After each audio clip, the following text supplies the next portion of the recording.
What's going on, everyone? Episode 78 of VYPE Locker Talk Live. I'm your host, Wack, joined alongside Jackson and Shana today. Man, almost that time. District is starting for basically everyone now. A lot of bye weeks because you have those small 4 or 5 team districts. So a lot of those teams had their bye weeks this past weekend. But here we are, basically halfway through the season now. I think exactly halfway through the season. So let's check in on our co-host here in Jackson. I see the office, your office mates are not being too kind to you right now with that sign behind you, because I know you didn't hang that up. How you doing, man?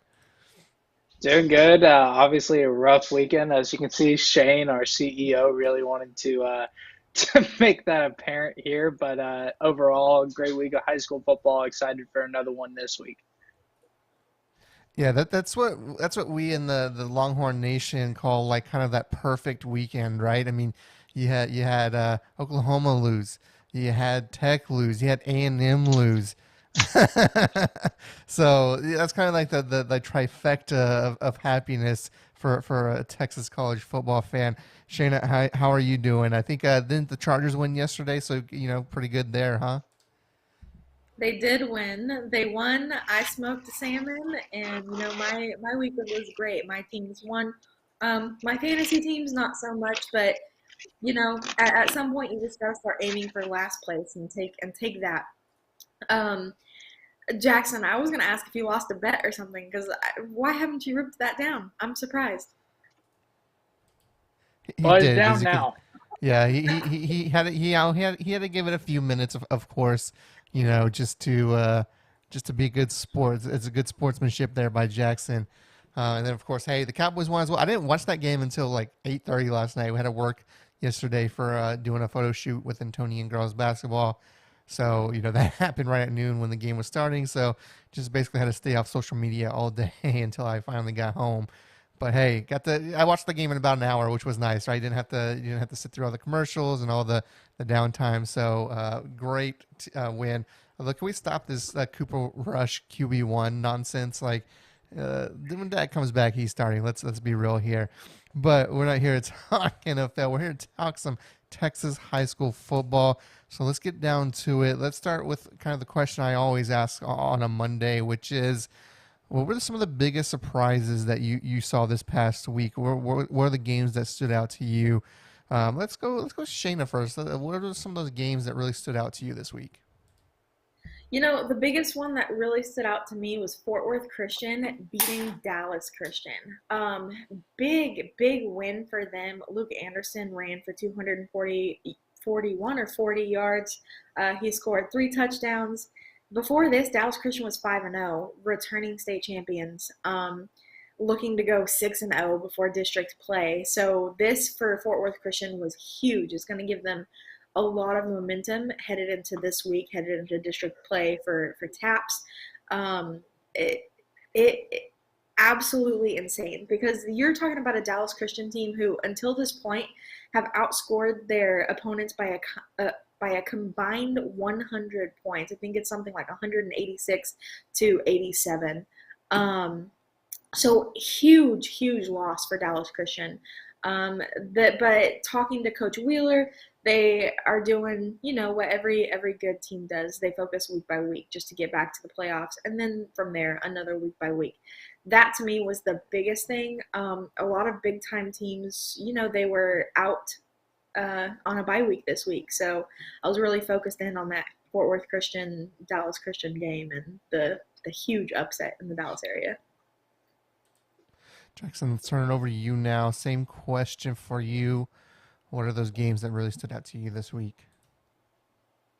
Well, I'm gonna first start with North Shore versus CE King. Yes, North Shore did beat up on CE King. CE King did have a 3-0 lead after the first quarter, but star quarterback for North Shore, Caleb Bailey, went down with It looked like a knee injury. There were rumors going around that he might be out for the season. So they went to their backup quarterback, which is a 3-star wide receiver, David Amador, who's committed to UTSA, who put on a show at quarterback, had 2 rushing touchdowns, 2 passing touchdowns, really showed that whoever's back there for North Shore is always going to make plays, and they're still a dominant team. So that was really impressive to me.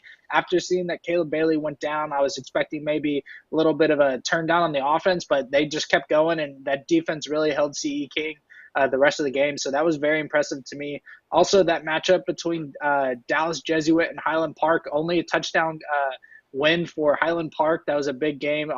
We talked about it last week as a rivalry game that they haven't played since they've only played 5 times since the 1950s. So that was another interesting score that I saw. That was another tight game in the Dallas area.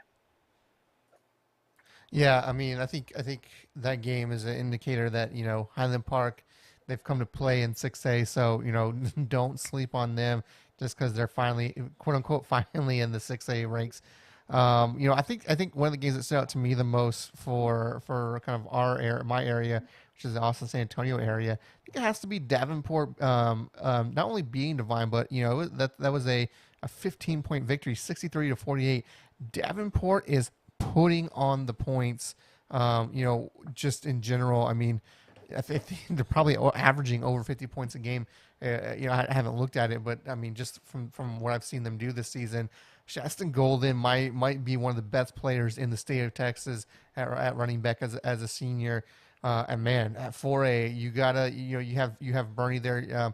I don't know if they're both Division 1 or Division 2, but you have Bernie and you have Davenport. They're going to be making some serious noise in 4A competition.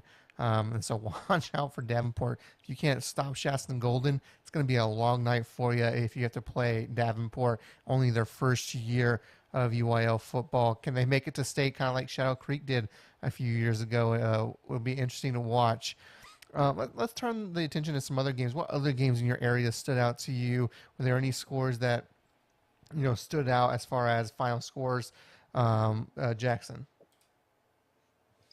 Yeah, I'm going to go 5A. Our number 1 team and then was number 2, but took a loss in Manville. It was Foster versus Mag West. Really tight, low-scoring game. Magnolia West ended up winning 12-7, I believe. It was a great game. I believe it was our KPRC game. So it was an awesome game to kind of, as I'm at another game, covering the game, getting to see the score updates there. Very tight game, very interesting game there. Also, another game was Lake Creek versus Montgomery. That's a big rivalry game. And Lake Creek put up 80 points in that rivalry game. They were down like 34-29 at half. Then they come back and they score 80 points to win the game. I believe the final score was 80-59. So that's a very high-scoring football game in high school, especially. Cade Tessier really put on a show for Lake Creek. So those are some other scores that I was keeping watch of as the night went on. Shana, how about you? What other games in your area really stood out to you? What stood out the most to me was less about the scores and more about the teams that are doing exceptionally well this year. I'm going to start with the Richardson Pierce defeat over Irving MacArthur. They won in overtime on a 14-yard run by Ryan Williams. That was a really great game. Just seeing highlights from it and seeing how, Richardson Pierce they haven't really been where they once were, and to see them build up over last year and now this season, I think they're going to be a fun team to continue to watch into district. Then I was very surprised to see Lake Dallas taking on Frisco Memorial, and Lake Dallas is starting 6-0 this season after that victory. That's a big time thing for Lake Dallas when they're surrounded by the Denton high schools or Capel and all the Flower Mound, Irving, Louisville ISD schools, and to see Lake Dallas go up against some of these bigger teams and from Frisco, and they've started 6-0. That's amazing. The other thing that I wanted to point out, though, is Wiley East. They're kind of flying under the radar, and they beat Garland, which wasn't really a surprise win, but they've remained undefeated this year after winning 2 or 3 games last season. They're 5-0, 3-0 in district. I think they're going to be a fun team to continue watching. And other than that, the big thing that I think is also under the radar as far as like what happened last week is you have a McKinney High athlete. He's a junior. He didn't really do much as a freshman. Last year, he kind of started doing more, started getting some college offers. But this last Friday, he scored 4 touchdowns for McKinney in I think it was 60-51 victory over Denton Braswell. And this year, so far, he's totaled over 1,000 yards, scored 15 touchdowns. He is just reeling in the offers. He's the leading rusher in 6A for the Dallas area. And, up until this season, really, he's just been under the radar, not doing anything. And because, again, you get the Denton schools, you get not so much the namesake high school like McKinney, but you get the McKinney Boyd athletes who get the limelight. And Brian Jackson has really put the pedal down for McKinney this season. And he's going to be fun to watch. Like Dallas is going to be fun to watch, and Wiley East is going to be really, really fun to watch as we continue into district play. Let's talk about Austin San Antonio again, and I'm gonna just go over because these were my 5 games to watch. So let's talk about them. And probably the biggest game I felt like this past weekend, it had to be Manor taking on Vandergrift, and Vandergrift absolutely dominated Manor. I mean, Quentin Joyner still got his yards, but 150 yards on the ground, he had somewhere around that. But even then, Vandergrift was able to hold Manor in check. And now, after that week 1 loss to Dripping Springs, Vandergrift has kind of come out and said, hey, you know what, that week 1 was I don't want to say a fluke, but hey, it's like, don't count us out. So they're going to be a team to watch because I think they're going to end up going D2, I believe, and that's going to be. I want to talk about Division 1, Division 2, and 6A here in a minute because I think things are getting a little interesting as far as who might go D1, who might go D2. And then some other games in a 4A versus 2A matchup. Pearsall, the 4A school, loses to Stockdale in kind of a game that kind of down there in the country, if you will. A little bit of a surprise there. Round Rock beats Stony Point to remain unbeaten, and I think it's going to come down to Round Rock versus Vandergrift in that district. I do know Stony Point had their second string quarterback in that game, and he went down, so they were down to a third string quarterback, and so Round Rock will take care of business. And some private school matchups. Central Catholic took care of Geneva. It was a very close game. I think it was 20-6 or 21-6 was the final score. So a very kind of defensive kind of minded game right there. And then Brandeis takes care of S.A. Johnson, and that district's looking pretty interesting right now. You have Clark there as well. That game was big time for Brandeis to get a good district win over a quality district opponent. And so let's talk about it. Let's talk about 6A D1 because it's looking like Katy might be going D1 depending on how things shake out, and South Lake Carroll could end up going D1 as well. I mean, and I think I might have texted you that, Shana, this weekend because I think I did text you that. It's like, so let's kind of bring up this question right now, guys. Is D2? Let's say all things considered, let's say Katy ends up going D1. As well as Westlake, which everyone thinks, outside of some miracle, they will. And then let's say South Lake Carroll goes D1. This is all hypothetical, mind you. Some things still have to play out over these last few weeks. But if that were to happen and South Lake Carroll is not D2, Katy is not D2, I mean, is D2 wide open? I mean, Denton Guyer probably goes D2, so you're thinking maybe them. What happens in this hypothetical situation if South Lake Carroll and Katy go D1? Let's go Jackson. Yeah, I think if they both go D1 and Westlake goes D1, I think Denton Guyer is going to have a really good shot of making it back to that state game, but this time hoisting up that trophy. They've kind of met their match in Westlake the past 2 years that they've been to state. So it's kind of going to be an interesting down the line, but I think that also makes D1 just look absolutely insane. I feel like you're going to have crazy games going on of all these D1 powerhouses that you could say of Texas high school football playing each other. So it's definitely going to make things really interesting. I think that if those 3 teams do go D1, that it's going to leave D2 wide open. I think Denton Guyer is definitely going to be that team that kind of takes that spot and hoists the trophy at the end of the year. Shana, how about you? What is your take on this hypothetical situation? Same thing. I saw that and I thought, If this happens, Denton Guyer has the title. No questions. Now, I don't want to be jinxing them. I know that is a very bold statement, but same thing. Denton Guyer has it. I do think that we're going to see a lot of really tough games, D1. Um, and it's going to be kind of just like how we're so used to seeing like Duncanville North Shore, and they're both really good teams. So we're going to see that all of playoffs in D1, and it's going to be, a mini heart attack week by week for everybody that is a fan of these teams. But D2 blown open. It's going to be Denton Guyers to lose. It really seems like week probably 3 and 4, starting around those, you're really going to see some quality matchups for teams that you might normally see. I know Jackson. I do have a follow-up question, but Jackson, you look like you had something to say. What you got? Well, I did forget that now Highland Park is in 6A, so I don't know the exact stats there, but would Highland Park go D2? I don't know the top of my head, but I figure if they're just moving up into 6A, you would figure they would probably be a D2 school, but I don't have the enrollment numbers with me, so that would be interesting.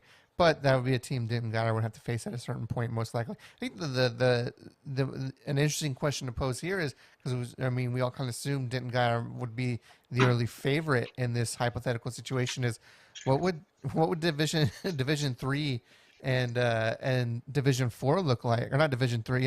What would what would Region 3 and Region 4 look like in this situation? Because as we know, with Katy not in this hypothetical situation, of course, Katy wouldn't be there, Westlake wouldn't be there. Would a team like Vandergrift be favored, or would a team out of Houston? What were we looking like on a team of Houston?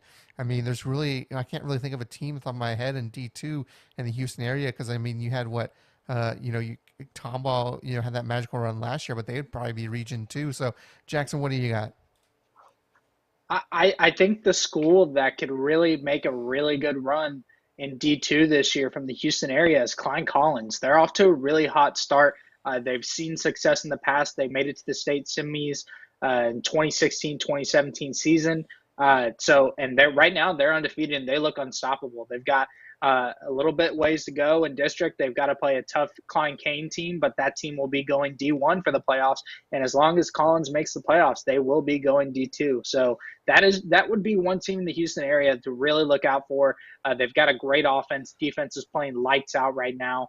And if I had to give one Houston team a shot in D2, I would think Klein Collins is definitely going to make a nice little run here. Also would be interested to see who comes out of that Katy ISD district at D2, whether it be Cinco or one of these other schools, seeing them go D2. I think that would be an interesting matchup too, as those Katy schools have just been beating each other up the past couple of weeks in district. Yeah, there's going to be some interesting games to keep an eye on these last couple of weeks. When you think of Katy, whether they're going D1 or D2. Shana, any final thoughts on what Region 3 and 4 might look like and who might come out of there? No, I hyper focus on that D2 situation because I'm like, wow, Denton Guyers. If that happens, I'm excited to see how it plays out for sure. Well, I, for one, hope it plays out that way, because I would love the chaos that would ensue just from, a standpoint of hey, D1 is going to be stacked. D2 is pretty wide open for the most part. So, hey, with that being said, well, one other game to mention, Wichita Falls, was it Hershey, ended up losing this week to, was it Decatur, if I'm correct, which was a little bit of an upset by I guess most projections. So, and I know, they were a team in Hershey that was figured to make a little bit of a run this year. I'm looking at my schedule here. Yeah, so Hershey lost 35-19 to Decatur. So that was an interesting score right there in their last non-district game. So just another one to throw out there as we get ready to get out of here. But before we get out of here, of course, I'd like to give my peeps. Well, first off, before we do the shout outs, any other news I want to throw out there? If I see someone raising their hand, I'll switch to you. If not, let's get to some shout outs. Not seeing any hand raises. So let's get to some shout outs then. Jackson, who are you shouting out today? Yeah, I'm gonna shout out my little brother. Came home this weekend from college. Got to see him, got to visit with him and hang out. It was really fun. Just spending some time with him and talking about how college life is going. As I graduated about 2 years ago now, and so it was just exciting to get to talk with him and see him. So shout out Harry for coming home this weekend. And Shana, who are you shouting out today? I do this a couple times every other week or so, but my videographers here in Dallas are amazing, and they are just putting in the work, getting things done, and doing quality videos. Um, IB is amazing, as you guys have all seen his work. And I don't think he really gets the kind of praise that he deserves a lot of times from schools. So I'm just gonna give him, the biggest shout out because he does quality work. I've been very impressed. He will pick up a game last minute. I texted him today and was like, "Hey, I just realized this game is coming up. We don't have it filled. Can you do it?" And he's like, "Yes, absolutely." So big shout out to him for always, coming through for us. And I'm going to shout out, I kind of mentioned this, to start the broadcast. I'm going to go ahead and shout out, Texas A&M, Texas Tech, Oklahoma, for just really making my weekend a happier time. Of course, got, Texas and Cowboys winning, puts that cherry on top. But, it's always good when those teams lose and your teams win. That's a great weekend. So shout out to that for making me have a great weekend, even though I had to work all day Sunday. So that definitely helps out. We'll be back tomorrow with the St. Pius show with Coach Craig Cranfield. I think Matt is going to be doing that now that Josh is leaving. Wednesday, of course, we'll have our Coaches Corner. And then on Thursday, we'll be back in with another edition of Locker Talk Live. We'll talk about the games happening this week. We'll have some good ones to talk about, of course. So until then, I'm Wack, that's Jackson and Shana, and we'll see you at the games.